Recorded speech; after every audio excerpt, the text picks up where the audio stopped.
A história a seguir é real. Puxa, que dia mais longo, hein? Pois é, né? Mas o jantar foi bom, com certeza. O programa contém dramatizações. Bom, então tá bom. Boa noite, até amanhã. Toma cuidado, tá?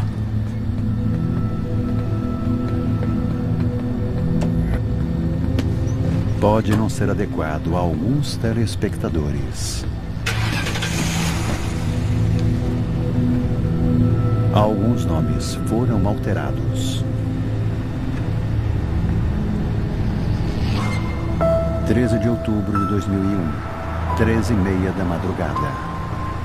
Atenção, viaturas disponíveis. Precisamos de reforço na South Broadway 200. Aqui é a 34, estou a caminho.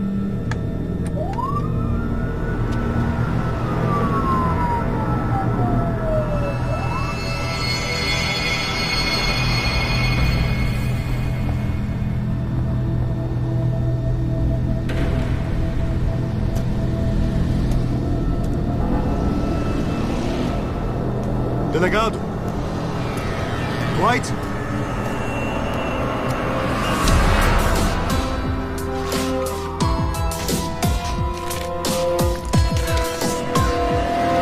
Crimes da escuridão.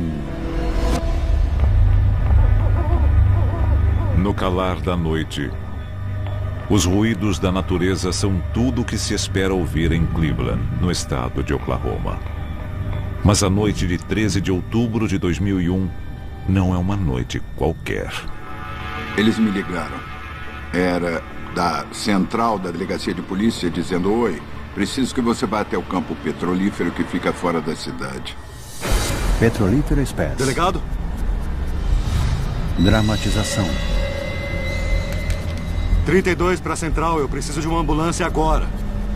Eu cheguei lá e vi o Dwight com metade do corpo para fora do carro, de barriga para baixo.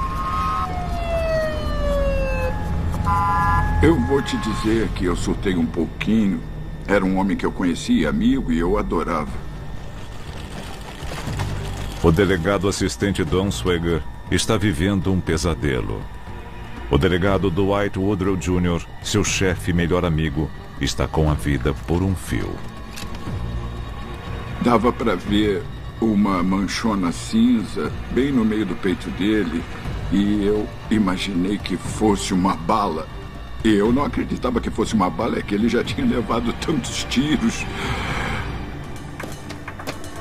O delegado é logo levado para um hospital da região, deixando sua equipe totalmente perdida. Eles tentaram saber dele o que fosse possível para pegarmos os responsáveis. Mas estava bem claro que ele não conseguia falar. Do outro lado da cidade, o capelão municipal chega à casa do delegado com péssimas notícias. Eu sabia que tínhamos que falar com a Karen, porque, como toda esposa de policial, ela estaria em casa ouvindo o rádio e sabendo dessa ocorrência e ia ver que tinha algum problema acontecendo. Eu só lembro de olhar para o relógio e ver que eram 4h40 da manhã. E aí eu pensei, por que estão batendo na minha porta? Oi, Karen. Ele disse, atiraram no Posso Dwight. entrar um pouco? Eu só pude dizer, muito grave, é muito grave. E ele disse, eu não sei, que tínhamos que ir para o hospital. Às 5 horas da manhã, pouco mais de 1h30 após o delegado ser baleado, os investigadores do estado de Oklahoma chegam para assumir o caso. Nós logo decidimos que os policiais de Pawnee, que eram naturalmente próximos do Dwight, deveriam ficar afastados daquela investigação num primeiro momento. O melhor na investigação é ter a mente aberta e não ter envolvimento emocional para não perder o foco e deixar detalhes passarem. Mas mesmo para os investigadores do estado, a investigação é pessoal. Bom, eu já tinha trabalhado em alguns casos no condado de Pawnee. Então, como o Dwight estava lá, eu já conhecia ele. Ele sempre foi legal, foi muito profissional e era um cara de quem todo mundo gostava de ter a companhia. Quando é com um policial que acontece alguma coisa, você sempre pensa, podia ter sido eu no lugar dele. Os agentes começam a vasculhar o terreno próximo à viatura do delegado em busca de vestígios. Mas o que eles não encontram é que chama a atenção. Não tinha cartucho de bala pela cena do crime. E a maioria das pessoas não recolhe os cartuchos de bala depois de atirar em alguém, no calor do acontecimento. E cartuchos de bala não são a única coisa ausente. Nós não encontramos armas no carro, no porta-malas, em canto nenhum do veículo. Na noite que o Dwight foi baleado, ele e diversos policiais tinham executado um mandado de busca. Na reunião de instrução, ele não estava com a arma. Mas quando eles saíram, ele pegou a arma. Executaram o mandado e assim que acabou, ele tirou a arma novamente. O Dwight sabia, sem sombra de dúvida, que estava salvo na cidade. Mas um homem seguro não deveria ser baleado. A não ser que alguém queira o chefe da polícia de Cleveland morto. O delegado fez alguma descrição do suspeito? O Dwight avisou pelo rádio que estava com um indivíduo chamado Robert Weller. Quem era essa pessoa? De onde tinha saído aquele nome? Existia um Robert Weller e tinha mandados contra ele? Essa pessoa tinha motivos para estar lá? Quem era Robert Weller? Enquanto os investigadores esperam por essas respostas, eles montam um pequeno escritório. Lá, interrogam diversas pessoas, incluindo um dos últimos a ver Dwight consciente. Eu gostaria de saber sobre o que você viu ao chegar aqui. Tinha algum outro veículo na cena? Sabe que eu até passei por um carro quando estava chegando. Como Cleveland é muito pequena, tudo fica fechado durante a noite. Então, se tem carro na estrada, é uma coisa que te chama a atenção. E esse carro tem uma característica bem incomum. Uma picape vermelha e sem capô. Sem capô? Sem capô. Deu pra ver alguém dentro da picape? Não, estava escuro. Tentei perguntar pro delegado, mas eu acho que ele nem estava me ouvindo. Os investigadores me perguntaram se eu sabia de alguma discussão, se eu conhecia alguma pessoa que tinha problemas com ele, que ele tinha prendido, que queria ser delegado. Dava para citar uns casos em que ele tinha se envolvido e que acabaram em violência física ou ameaças. Sem mais nada a adicionar, o delegado assistente Swagger parte para uma missão importante e pessoal. Me disseram que eu tinha que ficar no hospital e guardar a porta para ninguém entrar. O próximo convocado para falar com os agentes do Estado é o dono do campo petrolífero, Jeffrey Spess. Por acaso você conhece o delegado? Conheço. Quem não conhece? Eu cresci aqui em Cleveland e o Dwight cresceu na região. Eu comentei com ele sobre um trailer que tinha sido roubado no nosso terreno e ele quis ajudar. Aí então ele colocou a área toda sob vigilância. Infelizmente, Jeffrey Spess está acostumado com atividades criminais no seu campo petrolífero e ao redor. Equipamentos roubados são dos maiores desafios para nós do ramo petrolífero. Muitos deles são bem caros. Às vezes eles usam produtos como a amônia anidra, que usuários ou produtores de metanfetamina tentam roubar. Tem alguma coisa faltando aqui? Nada. Me fala da ligação que recebeu. Eu recebi uma ligação da central da polícia de Pawnee me dizendo que o Dwight tinha visto um sujeito no nosso terreno dizendo que era funcionário nosso e que se chamava Robert Weller. E o Sr. Weller é seu funcionário? Não sei dizer. Temos muitos funcionários temporários. Não dá para conhecer todos. Eu não reconheci o nome, mas eu não estava com a cabeça muito boa no dia. Enquanto isso, no hospital, todos estão aflitos enquanto o delegado luta para sobreviver. Eu tentava conversar com ele e falar para ele que ia dar tudo certo e tudo ia acabar bem. E aí, durante só um segundo, ele olhou para mim e assim, eu vi que ele estava consciente. Ele me deu aquele sorrisão feliz que ele sempre dava. Ele até chegou a se levantar um pouquinho e aí morreu. Ele morreu. Eu lembro deles nos dizendo que ele tinha morrido, e isso é tudo que eu consigo lembrar daquilo. Aquilo tudo foi terrível. Com apenas 36 anos, o turno do delegado Dwight Woodrow chega ao fim. O Dwight cresceu em Cleveland e morou no mesmo lugar, dentro de um raio de 15 quilômetros a vida toda. Em 1989, Dwight se casa com Karen Louise Bell, uma garota da região.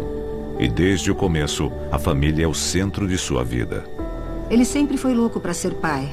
Ele adorava crianças, tinha uma sobrinha e um sobrinho na época, e adorava brincar com eles e fazer graça. E ele ficou bem animado quando soube que teríamos nosso primeiro filho, e o segundo, e o terceiro, e o quarto. Depois da família, o maior interesse de Dwight é a polícia. Ele foi para a faculdade e se formou em justiça criminal. Era tudo o que ele sempre quis. Após 13 anos de sucesso trabalhando na polícia de Pawnee, Dwight concorre ao cargo de delegado e ganha com folga. Quando ele virou delegado, ele cumpriu o destino reservado para ele. Aquele era o sonho dele. Ele o atingiu e prosperou. Uma vez eu disse que queria ver ele ser o delegado, porque aí ele ficaria atrás de uma mesa e estaria um pouco mais seguro, porque eu sempre me preocupava de algo acontecer com ele. Mas eu estava bem errada, porque ele nunca foi um delegado de ficar atrás da mesa. Ele queria estar nas ruas, queria que as pessoas percebessem aquela presença para se sentirem protegidas. Agora, sua morte deixa os 3.000 habitantes da cidade com sede de justiça. Contudo, a pequena Cleveland pode não estar preparada para a verdade. Bem-vindos a Cleveland. Apesar de estar a apenas meia hora de Tulsa, a vida de cidade grande está um mundo de distância para aqueles que moram em Cleveland. Cleveland é quase toda rodeada pelo rio Arkansas. A gente tem um monte de lojinhas e coisas assim. Não muito dessas redes grandes, então nós somos apenas uma cidadezinha feliz.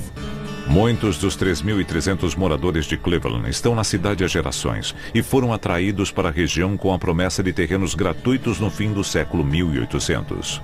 As pessoas vieram com lotes cedidos pelo governo e, basicamente, eles compraram essas terras públicas para fazer melhorias, construir casas, esse tipo de coisa. A minha família está aqui desde 1897 e do lado da minha mãe em 1926. Então já tem um bom tempo que moramos nessa comunidade. Com o tempo, a cidade que homenageia o presidente Grover Cleveland fica conhecida pelo refino de petróleo. Aqui tem um escritório de licenciamento que é cheio de fotos nas paredes do início do século 1900 que mostram vários guindastes do campo petrolífero daqui. O trem passava por aqui na época. E Cleveland tinha até uma olaria e até hoje nós vemos algumas ruas que são feitas com os tijolos daqui. Muita gente que mora aqui trabalha para a indústria petrolífera em serviços ou produção. Se por um lado a produção de petróleo impulsiona a região, o roubo de equipamentos da refinaria é um problema crescente para a polícia. Muitas das coisas que estão roubando estão retornando para o ramo do petróleo por meio de membros inescrupulosos da indústria dispostos a comprar equipamentos roubados. Essa preocupação é o que leva o delegado Dwight Woodrow para a petrolífera Spes na madrugada de 13 de outubro de 2001. O Dwight combatia duro os crimes contra o patrimônio. A filosofia dele era que esses crimes afetavam a qualidade de vida. Eram mais graves que carros roubados, mais graves que drogas, porque tínhamos que cuidar das pessoas que eram atingidas. A questão é, será que essa filosofia custou a vida do adorado delegado? Todos aqueles que tiveram contato com ele estão empenhados em conseguir essa resposta. Nós somos cristãos e temos fé. Sabemos que Deus cuida das coisas, mas queríamos muito a satisfação de resolver isso na época. Mas eu não tinha certeza de que a gente ia conseguir. A maioria de nós tinha estado com ele minutos antes do tiro e aquilo virou uma coisa bem pessoal pra gente. Descobrir o culpado e fazer justiça. Ao nascer do dia, os investigadores estão mergulhados em rumores e esperam que seus ouvidos treinados possam captar qualquer vestígio da verdade. Numa cidade desse tamanho tão pequena, e onde todos se conhecem, sempre tem gente com ressentimentos. Então a gente precisava mesmo determinar se podia ter alguém que tivesse um motivo real ou imaginário para querer o Dwight morto. 14 de outubro de 2001. Enquanto filtram as dicas que chegam, os agentes também investigam a primeira pista. O nome falado pouco antes do delegado ser baleado, Robert Weller. Fizemos todo tipo de busca, analisamos registros para tentar achar alguém que se chamasse Robert Weller. Eu não achei Weller, só achei Waller. Tem um endereço? Tem sim. Nós encontramos um Robert Waller e descobrimos que ele morava em Sandy Springs, que fica a oeste da região de Tulsa. 31 horas após o assassinato. Nós sempre temos uma certa pressão nesse tipo de investigação porque alguém tinha morrido. E, nesse caso, não era qualquer pessoa. Era um policial e era alguém bem conhecido. Senhor Waller? Você sente uma pressão interna porque sabe o quanto é importante para a família poder saber o que aconteceu com um ente querido. E você quer garantir que o responsável não vai matar mais ninguém. Olha só. Vem dar uma olhada aqui. Temos que achar esse cara. Olha só. Vem dar uma olhada aqui. Temos que achar esse cara. Talvez esse Robert Waller tenha uma picape vermelha. Talvez também tenha uma rixa desconhecida com o delegado. Ou ainda um motivo para roubar a arma dele. Para descobrir, os investigadores vão até o trabalho dele, uma loja de armas de Tulsa. Você é Robert Waller? Waller!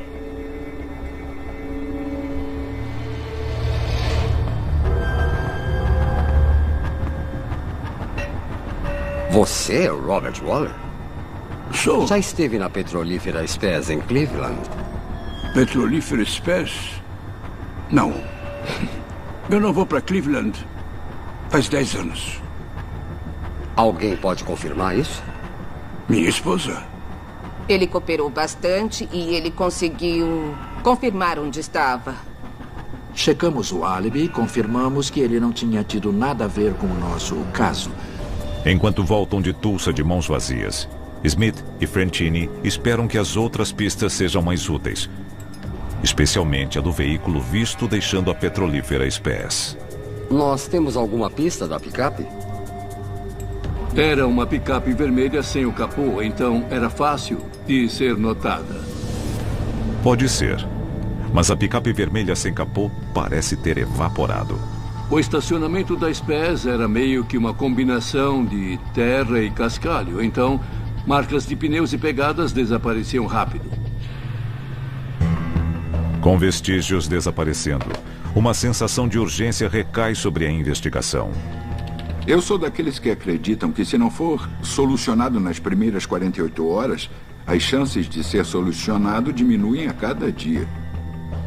E os dias vão passando.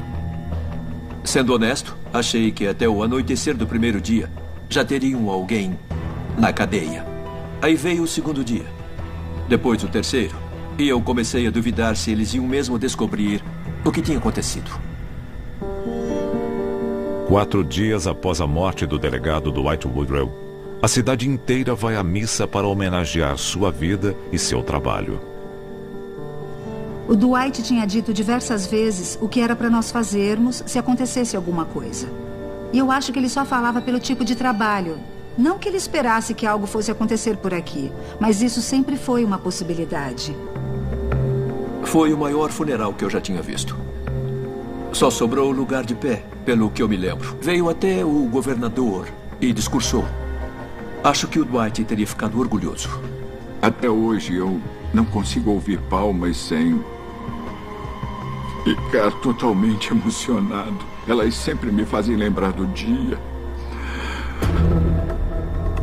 Um dia após o delegado Woodrow ser enterrado, os investigadores analisam o resultado da autópsia. O que perturbava com relação à autópsia é que parecia que tinham começado a atirar quando ele estava entrando na viatura. E o resto dos tiros tinha sido dado com ele sentado dentro do carro. Foto da polícia. O legista indica que a arma usada era um revólver 38 ou 357, o que explica a ausência de cartuchos de bala na cena do crime. Identificar os donos dessas duas armas na área rural de Oklahoma é quase impossível. Por enquanto, os investigadores terão que aguardar o exame de balística. Pelo que nós vimos na cena e por meio da autópsia, não tínhamos ideia se estávamos lidando com uma pessoa ou com dezenas. 8 dias após o assassinato, surge uma pista instigante quando uma mulher se apresenta dizendo conhecer uma dupla de bandidos que poderia estar envolvida. Eram 2 indivíduos que moravam na região de Cleveland e a ex-namorada de um deles nos procurou. Uma mulher interessada na vida do ex pode ter motivações ocultas, mas o que ela diz em seguida traz credibilidade.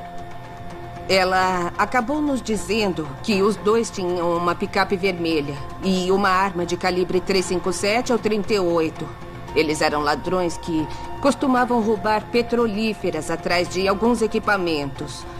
Juntando todas essas peças, eles viraram suspeitos bem plausíveis. Eles te deram algum sinal sobre onde iam? Nova Jersey. Nova Jersey. É, foi o que disseram. Aí, quase na mesma hora, nós vimos que iríamos para Nova Jersey. Nunca me passou pela cabeça não solucionar o caso, porque eu sabia que não desistiríamos. Que a gente ia descobrir o culpado. Mas os agentes não esperavam que a investigação iria tão longe para que a justiça fosse feita. O delegado de Cleveland, Dwight Woodrow Jr., foi baleado durante uma checagem de rotina na refinaria da petrolífera Spes. E os agentes de investigação do estado de Oklahoma estão em Nova Jersey, atrás do que acreditam ser sua melhor pista.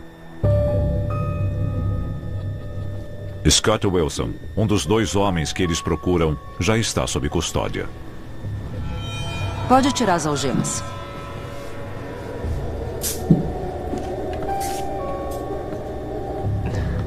Eu nunca fui muito fã disso. Então você está no ramo errado. O que estão fazendo em Nova Jersey? Ele não acreditava que nós tínhamos ido para lá para falar com eles sobre o roubo de equipamentos de refinaria. Sr. Wilson, qual foi a última vez que esteve em Oklahoma? Acho que faz uma semana. E foi para Cleveland? Você conhece a petrolífera Spes? Conheço. Bom, mataram o delegado lá, bem quando você saiu da cidade. A gente pode até roubar uns canos por lá de vez em quando, mas a gente não tem nada a ver com isso. Ele estava irredutível e nos dizia: eu posso até ser ladrão, mas eu não sou assassino. Por que você e seus amigos saíram correndo da cidade? Para achar emprego. Aqui. Wilson descreve uma série de eventos. Se for verdade, provam a inocência dele. Mas quais as chances de o álibi dele se confirmar? Eles tinham ido para o Lago Cable, na região de Nova Jersey, o que eles faziam quase todo o ano. Eles já tinham viajado no momento daquele homicídio. Não tinha como ser eles, então seguimos em frente.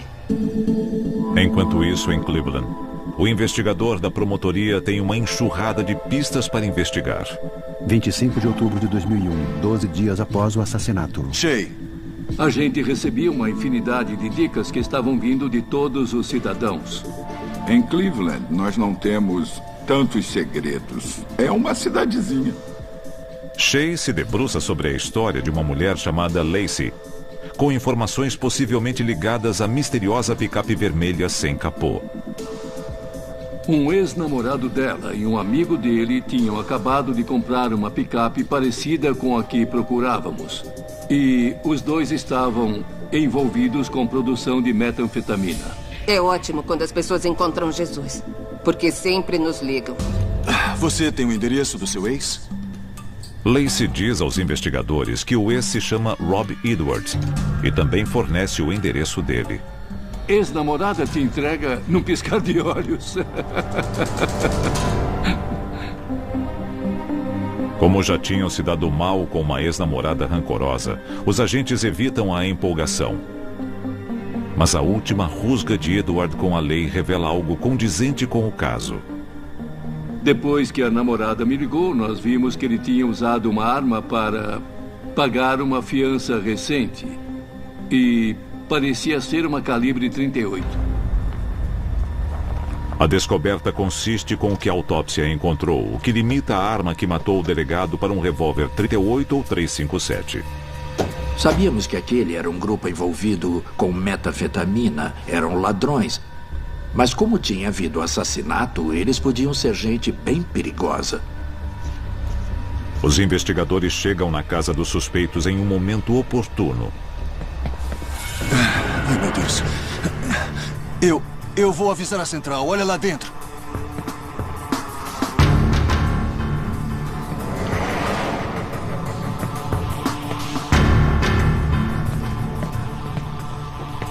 Olá.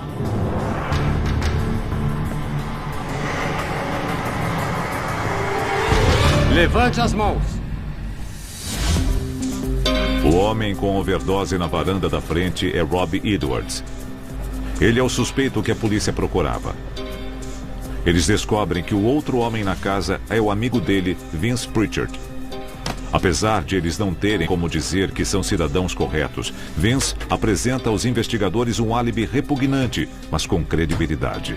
Era o ápice dos laboratórios de metanfetamina. Semanas viram meses. E os moradores de Cleveland começam a achar que quem atirou no delegado vai conseguir se safar. As pessoas estavam chocadas demais. Era uma cidadezinha que teve a inocência tirada. É que alguém tinha matado um homem adorado e que não imaginavam que seria morto no trabalho. Ele foi arrancado das pessoas. Para a esposa e os filhos do delegado, trata-se de uma perda insuperável. Contar para as crianças, acho que foi a coisa mais difícil que eu já fiz em toda a minha vida. Ter que falar para elas que o pai não ia mais voltar para casa. Aquilo foi terrível. E duas delas tinham 5 e 3 anos e não entendiam. Meu filho de 3 anos perguntou por muitos meses: quando o papai volta? Quando o papai volta? Eu não sei se foi mais triste ele perguntando ou quando parou de perguntar. Apesar do passar do tempo, os investigadores e a comunidade de Cleveland sabiam que arquivar o caso da morte do delegado Dwight Woodrow estava fora de cogitação. Um dos policiais me disse que as pessoas sempre falam e que o assassino ia se gabar daquilo um dia e eles iam descobrir o culpado. Na verdade, a próxima pista importante que chega à polícia não só vem de um falastrão, como chega em forma de música. As pessoas estavam dizendo que um sujeito tinha sido visto cantando a música I Shot the Sheriff. A investigação do homicídio do delegado do estado de Oklahoma, Dwight Woodrow, completa 3 meses. E os investigadores têm pouco a apresentar aos traumatizados cidadãos de Cleveland. Tinha uma tristeza profunda por toda a comunidade, não só de Cleveland, mas dentro de um raio de 160 quilômetros. As pessoas estavam trancando as portas de casa e também dos carros logo que anoitecia. Eu realmente sentia medo de que as pessoas que tinham matado o meu irmão nunca iriam a julgamento e isso trazia toda a raiva de volta. Se o delegado foi baleado por um criminoso qualquer, ou se foi alvo de um plano desleal, não está claro. Durante meses, tudo o que os detetives têm feito é ir atrás dos vários boatos que circulam na cidade.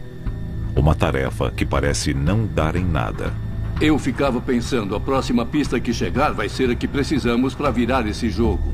4 de janeiro de 2002, 3 meses após o assassinato.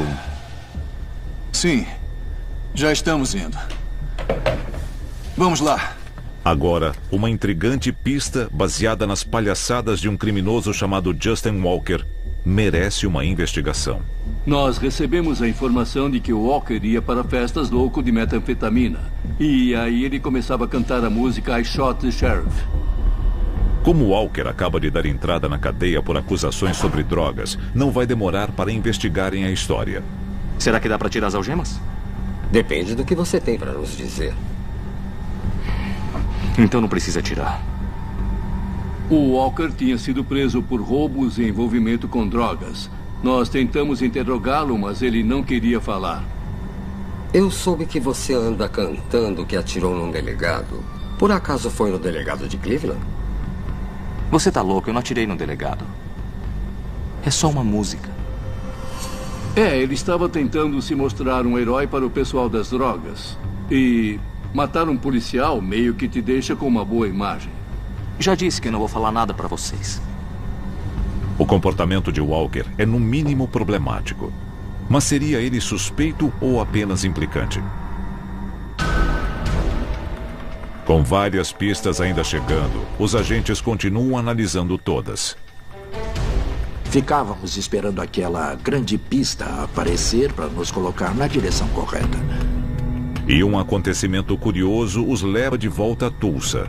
Fomos contatados por um agente de fianças que tinha libertado alguém mais cedo. Vieram pagar a fiança de um cara, um tal de Ridgway. O pessoal que ia pagar a fiança do Ridgway estava indo acertar os custos e tudo mais. E o Ridgway sabia que uma das pessoas era o James Taylor. Você conhece esse tal de Taylor? Não, mas foi estranho. Parecia que o Ridgway não queria que pagassem a fiança dele. Pelo menos não esse cara. O John Ridgway tinha medo que o James Taylor ou algum dos outros indivíduos talvez quisesse calar ele. Ele disse que estava lá na noite que o delegado de Cleveland foi morto.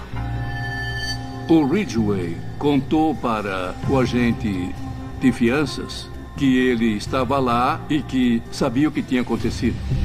O depoimento do agente de fiança parece ser um avanço, e o que ele diz em seguida confirma as expectativas. O Ridgway falou para o agente primeiro sobre o veículo, uma picape vermelha sem o capô, e também que eram várias pessoas envolvidas e que tinham atirado no delegado com um revólver. Essa informação não tinha ido para a imprensa. Ele disse quem mais estava lá naquela noite? O agente de fiança perguntou se ele tinha atirado no delegado de Pawnee. E ele disse para o agente que ele não tinha atirado no delegado, mas sabia quem tinha. E foi aí que ele falou do James Taylor e do Justin Walker. O mesmo Justin Walker, que andava por aí cantando I Shot the Sheriff. E onde é que o Ridgway está? Ele tinha voltado para a cadeia por falta de pagamento.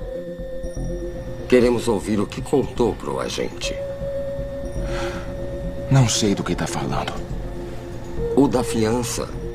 Você disse que estava lá quando o delegado de Cleveland foi baleado. Eu disse que ouvi falar. Não disse que estava lá. Não é nada comum alguém omitir informações e nunca chegar a admitir algumas partes do que pode ter ocorrido ou do que eles sabem. Aí, se você vê uma pessoa matar uma outra, você já sabe que ela está disposta a matar. E aí fica com medo bem real de que esta pessoa possa te matar também. Eu estava bem chapado no dia. Ele tinha usado algum tipo de droga, e o uso de drogas por muito tempo deixou ele sonolento. E sobre aquela picape? Era vermelha. Não tinha capô. E de quem era, você sabe? Do Shane. Que Shane é esse? Eu não me lembro. Ele mora lá em Nowata. Eu não tô legal. Ridgway está muito drogado ou com muito medo de dizer à polícia mais sobre o que sabe. Então, os agentes o mandam de volta para a cela solitária.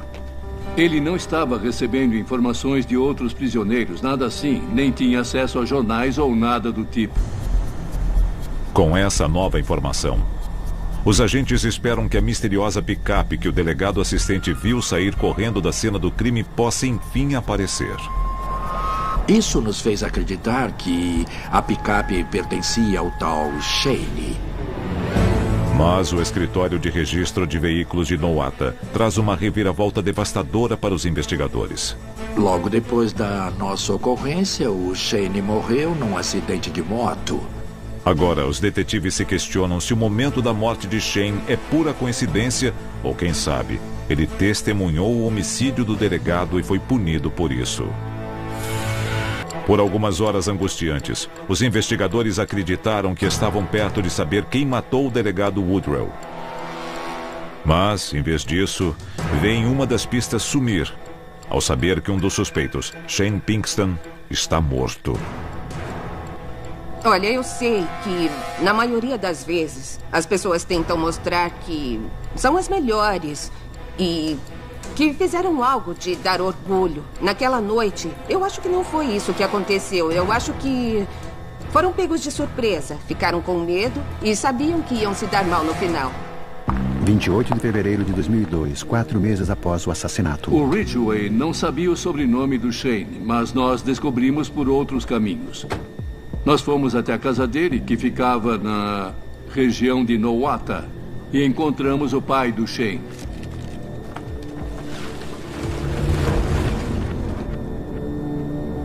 A picape estava lá e deu para analisarmos.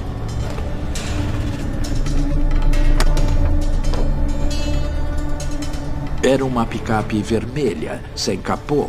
O carro não funcionava e os pneus do veículo tinham sido trocados. Se havia na picape alguma evidência ligada ao homicídio do delegado, era algo a se saber.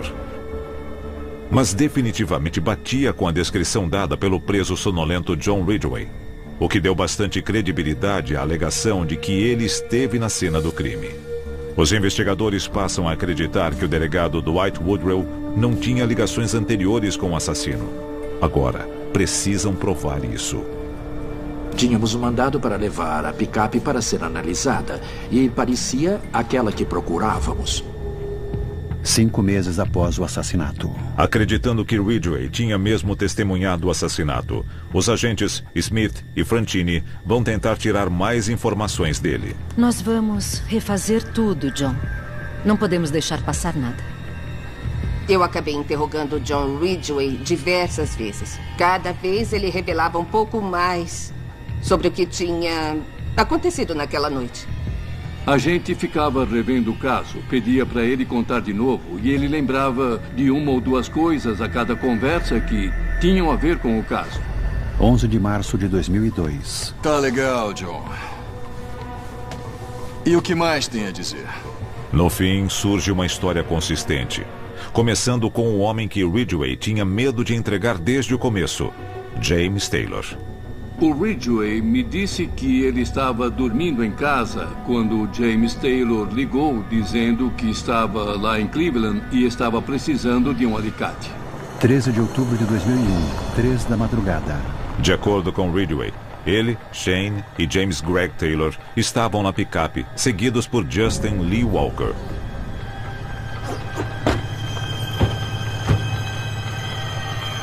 Teve uma hora que eu apaguei, aí eles me deixaram na picape. O Ridgway disse que ele basicamente estava chapado e ficou no carro meio que largado no banco daquela picape. Ele pegou no sono, mas veio uma luz na janela. Ele levantou e aí viu a viatura do delegado estacionando. Eu olhei e vi o delegado falando com o Taylor. O James Taylor contou uma história sobre ser um funcionário de lá chamado Robert Weller. O Dwight foi confirmar. E o Justin Walker foi ver o que estava acontecendo. E do nada veio o Walker segurando uma arma. E aí? Bom. Ele ouviu um tiro, viu o delegado cair no banco e aí ouviu mais 5 tiros.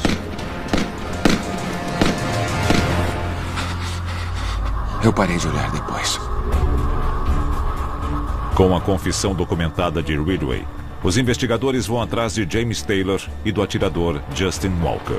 O caso cozinhou até a gente poder ter certeza de tudo que fosse possível. E, enfim, fizemos acusações de homicídio contra o James Taylor e o Justin Walker. Foto da polícia.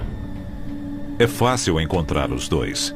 Quando os mandados de prisão são expedidos, eles já estão presos por outras acusações. Eu acho que saber que fizemos uma prisão deu, de alguma forma, uma sensação de encerramento que foi o primeiro passo para eles enfrentarem a justiça mesmo. A gente ficou muito feliz de ter conseguido um suspeito que sabíamos que seria acusado. Em 6 de março de 2006, James Taylor é julgado e condenado à prisão perpétua pelo assassinato em segundo grau do delegado Dwight Woodrow Jr. Um mês depois, Justin Walker, o homem que cantava I Shot the Sheriff, decide não se defender e é condenado a 30 anos. Em troca do seu testemunho, John Ridgway é absolvido de qualquer acusação ligada ao crime. Eu me lembro de ver eles pela primeira vez no tribunal e eu não sentia muita coisa com relação a eles dois quando eles, enfim, prenderam alguém. Eu já tinha recuperado a fé e a vida que eles tinham roubado de mim e da minha família. Eu não odiava eles. Eu não estava brava, mas eu não ia permitir que roubassem mais nada de mim. Eu dei uma olhada só para me sentir satisfeito. Aí vi meu pessoal. Eu sentia tristeza. Eu vi o ódio. Assim, era como um painel com todos os tipos de emoções. Não tiveram o que mereciam, mas eu fiquei satisfeito por eles receberem as penas. A cidadezinha de Cleveland sempre vai lembrar do delegado Dwight Woodrow Jr. Tem um pedaço de estrada entre Cleveland e Pawnee, que é onde fica a delegacia e o tribunal municipal. E o Dwight passava por lá todos os dias para ir trabalhar. E agora tem o nome de Estrada Woodrow. Eu acho que a comunidade vai lembrar dele como um cara bom e não de um jeito ruim. Como um cara bom que tentou fazer o certo e se importava. E que acabou pagando caro demais por uma besteira. Versão brasileira Vox Mundi.